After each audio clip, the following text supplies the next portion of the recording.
हाय दोस्तों, आज मैं आपको पद के भेद के बारे में बताऊंगी।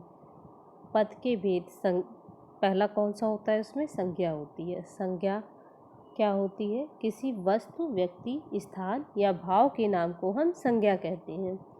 जैसे राम, श्याम, ये सब क्या है? एक नाम है। आगरा, वाराणसी, ये सब एक स्थान का नाम है। कुर्सी, मेज वस्तु है। दुख, सुख आदि भाव हैं।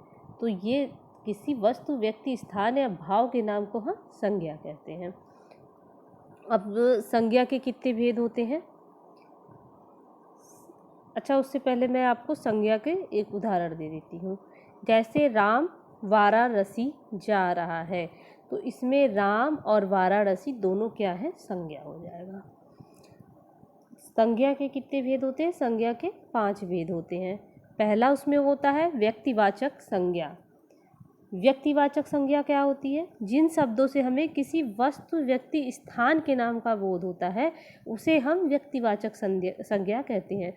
अब इसके अंतर्गत वस्तु, स्थान, दिशा, देश, राष्ट्रीय जातियों के नाम, नदियों, समुद्रों के नाम, पर्वतों के नाम, नगर के नाम, चौक के नाम, सड़क के नाम, पुस्तक, समाचार पत्रों के नाम, ऐतिहासिक घटनाओं के नाम, दिनों, महीनों के नाम और त्योहारों के नाम आते हैं। जैसे हम किसी वस्तु, व्यक्ति, स्थान का नाम लेंगे तो वहाँ पे व्यक्तिवाचक संज्ञा होगी। दूसरा है जातिवाचक संज्ञा। जिस संज्ञा से किसी विशेष जाति, समुदाय का बोध होता है, उसे हम जातिवाचक संज्ञा कहते हैं। जैसे लड़का कहने पर हमें एक विशेष जाति का बोध होता है। इसी प्रकार मनुष्य कह दें तो पूरी मनुष्य जाति इसके अंतर्गत आ जाती है। यदि हम मनुष्य कहते हैं तो यहाँ पे किसी एक मनुष्य की बात नहीं हो रही है, पूरी मनुष्य जाति की बात हो रही है।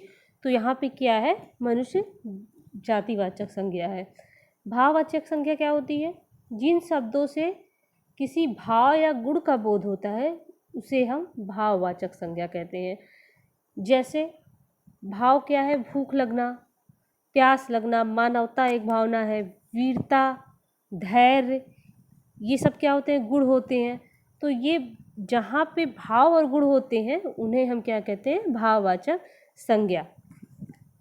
फिर क्या है? समूहवाचक संज्ञा। समूहवाचक संज्ञा वह शब्द जिससे किसी वस्तु अथवा व्यक्ति के समूह का बोध होता है, समूहवाचक संज्ञा कहलाती है। आप समूह शब्द से ही इस संज्ञा का अर्थ समझ सकते हैं। समूह का अर्थ ही होता है एक ग्रुप, अर्थात जिस जगह हमें किसी समूह का बोध होता है, जिस शब्द से हमें किसी समूह का बोध होता है, वो शब्द क्या होते हैं? समूहवाचक संज्ञा होती है। जैसे हम कक्षा कहते हैं तो हमारे आंखों के सामने एक चित्र आता है कि एक कक्षा में ढेर सारे छात्र होंगे, तो ये पूरा छात्राओं का समूह हो जाएगा जो कक्षा होगी, तो वो क्या होता है? समूहवाचक संज्ञा होगा। इसी प्रकार सेना किसी एक व्यक्ति की नहीं हो सकती। सेना के लिए जब काफ़ी ढेर सारे लोग होंगे तो उसे ही हम सेना कहेंगे।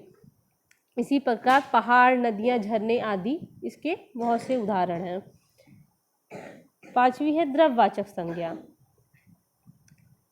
जो शब्द किसी तरल, ठोस, धातु, अधातु, पदार्थ या द्रव का बोध कराते हैं, उन्हें हम द्रव्यवाचक संज्ञा कहते हैं। जिस शब्द से हमें ये पता चलता है कि यह वस्तु तरल है, ठोस है, धातु है या पदार्थ है या द्रव है, वहाँ पे क्या हो जाती है? द्रव्यवाचक संज्ञा हो जाती है। और इन्हें गिना नहीं जा सकता। जैसे इन्हें हम 1, 2, 3, 4 करके गिन नहीं सकते। इनको हम लीटर, किलो, इस टाइप के उस मापन में मापते हैं। इन्हें गिन नहीं सकते हम। जैसे उदाहरण के रूप में आप तेल को लीटर में नापेंगे, सोना को ग्राम में नापेंगे, पानी जो है उसे हम लीटर के हिसाब से नापेंगे। इन्हें हम गिन नहीं सकते हैं, इन्हें हम माप सकते हैं। तो यहाँ वहाँ पे क्या हो जाता है? द्रव्यवाचक संज्ञा।